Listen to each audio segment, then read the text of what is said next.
Well, Christina, Up Yeah. All Night, renewed for a second season, and we're all excited about that. Tell us just the process of going through a first season. You're also one of the producers on the show, and kind of developing your character and the other characters to the point that we saw them at the end of the season.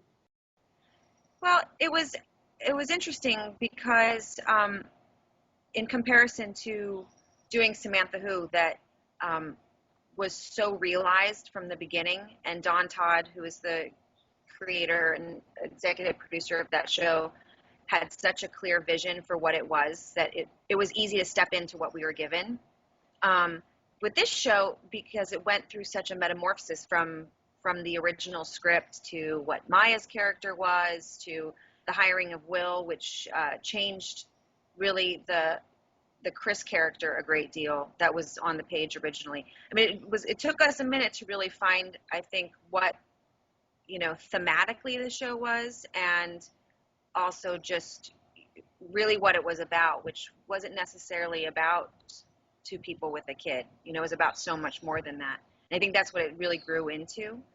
I think we have so much more room to grow and to heighten the stakes per episode. I hope that as we come into this next season, we really focus in on that so that, there's more for them to work through and against and for.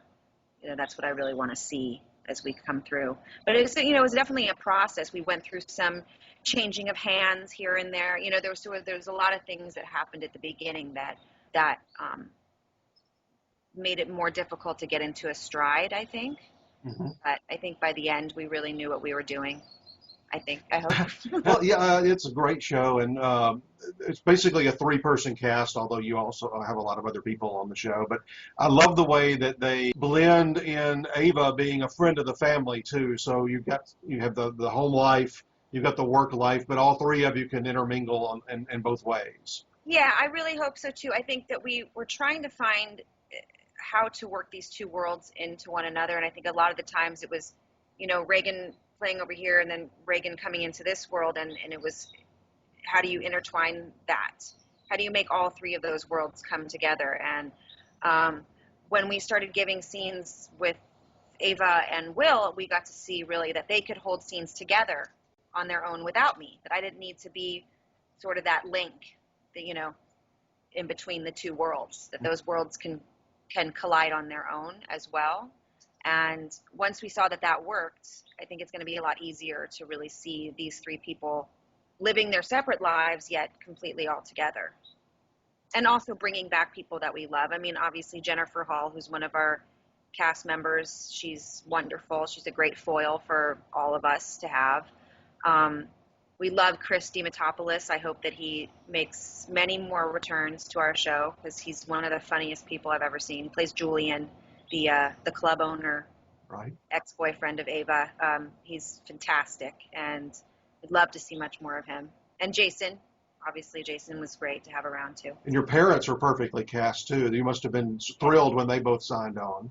Yeah, when they asked me who I wanted to play my mother, I said Blythe Danner. I said, that's who I want to have play my mother. And they're like, well, that's going to be a hard get. And I said, no, it's not. Tell her I want her here, because I know her, because I was friends with her daughter.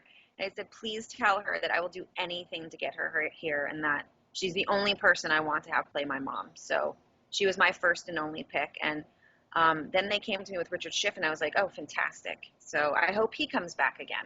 Talk a little about we just had a chat like this with Maya Rudolph a couple of weeks ago, and she had lots of great things to say about you.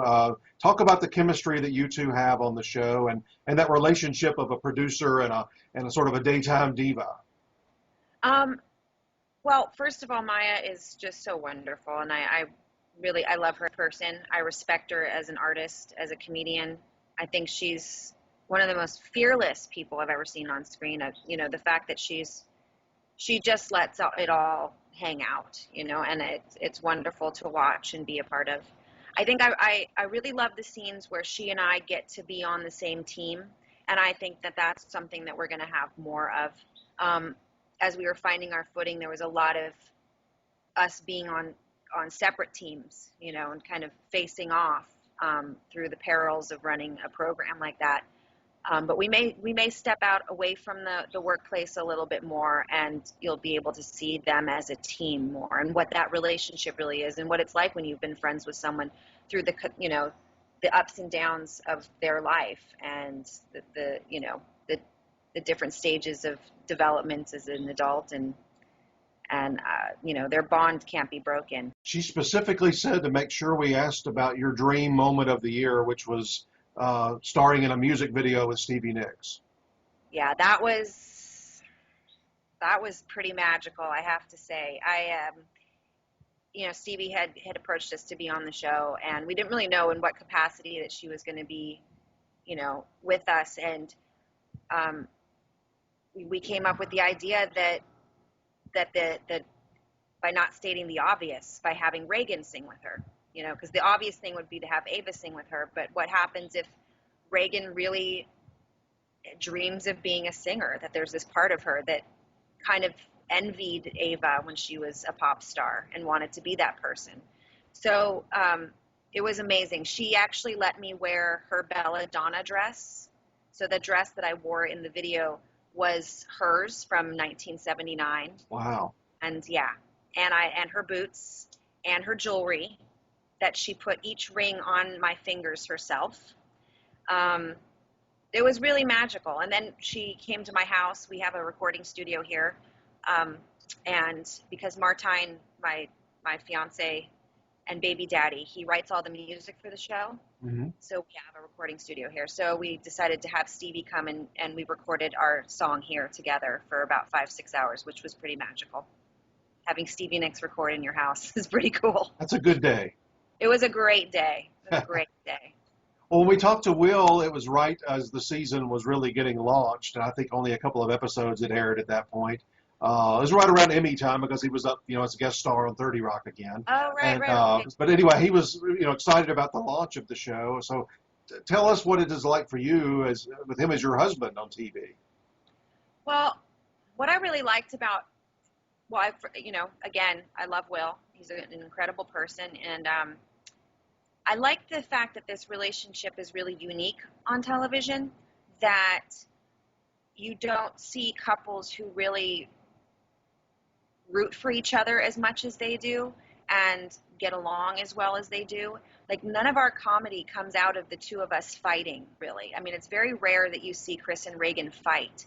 You really see them fighting together against something else. And that's where I think that our best scenes is when they're a team. And Will and I, from day one, got it with each other. We got each other's rhythms. We got each other's sense of humor. We got how to play.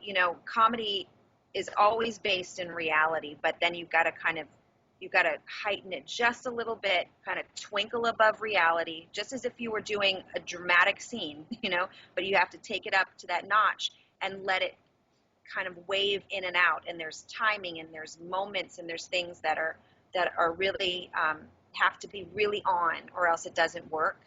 And I think that I hope that when Will and I work together, we really kind of feed into that energy and in those moments with each other. And I think we don't need to really rehearse stuff so much, because we get what that banter is, mm-hmm. and what you need to have happen in order for that banter to be funny. At least we try. I mean, sometimes we fail, but sometimes I think it goes over pretty well. Well, you don't see too many married relationships on TV where they both really feel equal to each other. Most of the time, I'm talking about from an acting standpoint, usually one person is more of the star of the show and the other one's sort of more background or supporting. And here you both seem very equal in the marriage. Yeah, I think that you can't have these three people and have one person be, the thing. I mean, I'm the person that brings the two worlds together, but really this is an equal playing field between the three of us, so much so that it's great. Like, I don't have to be there every day, or every scene, which is a nice break for me. I've been on shows where I've had to be in everything, and it's exhausting, and having to carry the whole thing.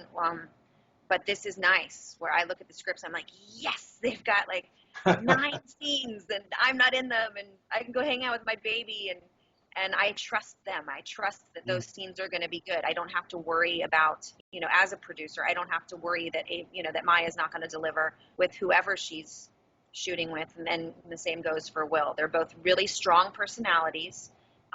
They have a lot of energy, and they can each one of them can carry their own show, carry their own moments, which is fantastic for all of us. It just makes it very unique as a show to have three stars. And with Will, what I love too is that this relationship could have been where the husband, because he's stay at home, has a level of weakness, and I think that would be the cliche way to play this, and the cliche way to present this couple.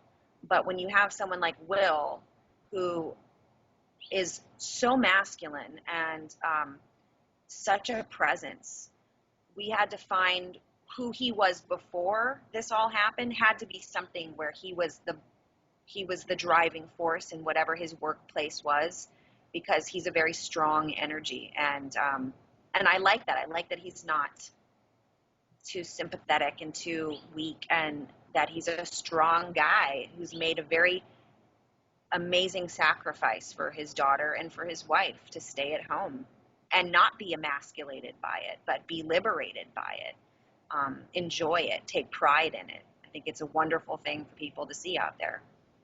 I think the audience buys into that completely, and I think you all do a good job of putting that together. Well, we're an awards website, and I want to talk a little bit about the Emmys. You're no stranger. You've had four nominations? I have no idea, but that sounds right. I think you had 2 for Friends, and you won once for Friends, and you had 2 for Samantha Who. Yes. Well, before I ask you about the Emmys related Up All Night, what was it like that year you won the Emmy for Friends? So unexpected. I'd never really won anything before, so that was really exciting. I mean, I couldn't believe it when they called my name. I got really freaked out and nervous, and I remember standing up there like shaking and sweating, and then I stabbed myself with the Emmy by accident because it's very sharp. It was fantastic. I mean, it was a really neat moment because I had never really been to the Emmys before. So I think I'd been to them once in all these years that I've been doing this. I'd been there once. So this was I felt like I graduated into something else at that point. Well, I think in all the years of Friends, they had countless, probably over 100 well-known guest stars. I think you and Bruce Willis were the only guest stars to ever win for that show. But I think they had a lot of people nominated, though. Oh, yeah, they had a ton of nominations. All these amazing people. Yeah. I don't know why that year, in particular, but it's, and I remember being in that category with, legendary people. This was like Cloris Leachman, Betty White, and it was like the queens of comedy that I was in that category with, and I felt very honored to be even a part of that group of ladies who I've been watching my entire life and trying to emulate. But yeah, I think that, when they called me, I had done a show for them, for Bright Kaufman Crane called Jessie. Right. And they called me and said, we have this really great part, and she's really funny and evil and different. And I said, read it, and I was like, this is fantastic. How much fun is that going to be? And it was. Well, if you get nominated this summer for Up All Night in that lead actress category, you got to choose one episode from this season. Is there one in mind that you just really thought was a really good showcase for Reagan? Yeah, I think the playing field is a bit steep out there this year. So the odds of me being having to get a dress this year are, probably pretty low. But if I had to have an episode where I feel like it was a complete story for Reagan, and it was she had something that she was fighting for, and you really saw who she was, and it was the most fun episode for me to shoot was the birth episode.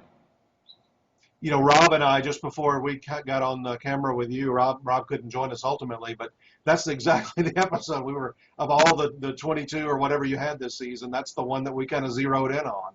It's a great showcase for you. Which is why I want a female doctor, so that I am comfortable in an already very delicate situation. Well, honey, you so know what? Actually, you babe, sorry, I don't mean to, honey. And go find me a woman. Quick question: Do we even have a choice in this matter? Or... No. Sorry. Right. Okay. So, babe, let's just give him the birth plan. Come on. What are we gonna do? He's a doctor. It's fine. I'm sure he knows. This is very thorough. That's north of 30 pages. If I myself, nobody says a word. Got it. Got it. But do you got it? I got it. It was written beautifully by Caroline Williams, one of our producers and writers, and she really collaborated with me and with Will on that experience. I mean, she has a baby who's only 2 weeks older than my daughter, so we kind of went on the same journey at the same time, Caroline and I, and we really brought in a lot of the things that had happened personally for myself, a lot of that. So I got it, and I thought it was written very full, and I thought I had some great funny stuff I got to do that was so bizarre, which is the kind of stuff I love, like singing that live song, you know, when she's crying and Right. all of a sudden singing that song. Like, that always made me so happy that every time I read that, I was like, oh, I can't wait to do this scene. It makes me so excited that out of Caroline's crazy brain that she's like, she's going to start singing this ridiculous song in the middle of all this craziness, which is, I think, exactly who Reagan is, you know. She thinks in this other way, and I can't wait to really get more of that this next season. More episodes like the New Year's Eve episode, where I feel like that was a real full rounded written episode for everybody, you know, because we're all just in one room together. And but yeah, Birth was a really fun one to shoot, so I think that's the one that they sent in anyway. So if, you know, for whatever. People are thinking back over the history of Emmys, and I can't remember all of them off the top of my head, but your TV sister, Jennifer Aniston, won for her Birth episode, and Lisa Kudrow won for a Birth episode, and Candice Bergen did, and Helen Hunt did. So you're in good company if it happens. Well, there you go. I'm recommending a C-section. Oh, thank you. Actually, it's not optional. Well, that's not in the plan. Plan on having a baby with a normal-sized head. Not my husband's enormous freaking head. Sorry, honey. So, shall I continue to push? Hey, Doc, do you want to give us a minute? Actually, Doc, you can go home, because this isn't happening today. Because I gotta go. Yeah, I gotta go. We'll just come back tomorrow when we can do this in the right way, right, honey? So why don't you go outside and pull the car around? Because this is not gonna happen. It's terrifying, and when you're dealing with a character like Reagan, who needs everything to be really linear and really planned out, and to see her unravel like that, you know, her holding on so much to her control, and every time, the more she holds on to the control, the more things go wrong, and how beautiful that is when you watch humans go through that. You know, they unravel, and in the end, it's a great story. You have this beautiful baby, but getting there, you know, I mean, that was very similar to my own experience giving birth to my daughter. I had so many plans, and none of them went the way that I had thought or anticipated. So, and that can be really challenging when you're in that situation. But and the little girl that they have on the show playing your daughter, I guess it's probably twins, but I mean, she is so good on there. Aren't they fantastic? I love those babies, you know, second to my own child. I still get to see them because they have play dates with my daughter, because they're about the same age. Mm-hmm. They're so beautiful. What's interesting is when we've had these episodes where we have multiple children, you know, the other kids will be crying and fussing and crawling away or running away and not listening. And we're like, you know, we spend hours upon hours trying to shoot these scenes. And our little girls just sit there smiling. Sometimes they'll do crazy stuff right to the camera that's like, how do they even know to react like that? It's just, it's so wonderful to watch them. And they're so sweet and darling. And I'm so in love with both of those girls. Well, one last question. I just recently saw you reuniting with your 3 Married with Children co-stars on the Fox anniversary special. I'm sure that was a good time for all of you. And I can't believe that it's been 25 years since that network launched. Oh, crazy. And we were the very first show to ever show on Fox. And without us, you would not have The New Girl. So there you go, which is my favorite new comedy. So I love it. Yeah, it was fantastic. Ed, Katie, and David and I we love each other so much. We have so much respect for one another. I grew up with those people. I mean, those are the people I was with from the time I was 14, 15 years old until I was in my mid-20s. And it's because of them that I know all the things that I know. It's because of them that I've become the person that I am. I spent more time with them than I did my own family. And that goes for all of us. And so when we get together, it's an incredibly comfortable, loving, funny, sadistic group of people who get together. And it's one. I mean, I wish that we could, that everyone wasn't all over the place and we could make a date once a month just to get together and have some wine, some food, and talk and hang out. I love them very much. Well, it must make all of you so happy when you see somebody like Katie, who's been working a long time. She won the Golden Globe last year, and Ed being nominated for an Emmy last year. I mean, that must make you all so happy to see everybody being successful. When Katie won that year at the Golden Globes, and they panned to Ed, and Ed had tears in his eyes and was so happy. And I was sitting at home, and I was bawling my eyes out. I was so excited. I felt like it was all three of us together, like, yes, it was a great moment. I'm so happy for their success. And David he's producing bands, and he's got a record label that he's doing. He's doing finally what he really loves to do, which is music and producing and being a part of that world. And I'm so proud of him. So everyone's doing really well. Well, you are too, and we just hope you have a great summer and wish you all the best on those Emmy nominations, not only for you, but I know being a producer of the show, you would love to see a whole boatload of them come through. I mean, it would be wonderful. It's like, it would be great. It would. Like I said, the landscape is incredibly competitive. There's so many good shows on right now with so many good performances. I mean, like I said, New Girl, Zooey Deschanel, that whole team, that whole crew on that show is so good. And that show is so well written. And I mean, there's so many good shows that, it's hard to, you never know what's going to happen. Of course we would love that, and we hope for that. And, but if not, it's okay. We still love our job, and we're having a really good time doing it. Well, if, like you said before on the year that you won, if you can get into that group, and for any of you, and just being in that group, because there is so much good quality television on right now, that's a big achievement. It really is. And I've been there, with Samantha Who, I was there with some great ladies, and I got to know them. I got to know, Julia, and of course now I know Amy really well, and Tina, and it's just amazing women, Laura Linney, Laura Dern. I mean, it's crazy, the performances, and the female-driven comedies that are out there. That's right. Are just so well written and so well performed, and they're about women who are so complicated. I mean, I love that there's a Nurse Jackie. I love that there's a Big C, and that there's Enlightened, and that there's these shows that these imperfect women are at the helm of these things. It's really wonderful to see, and if I was to get the chance to be a part of that crew, I would feel incredibly honored.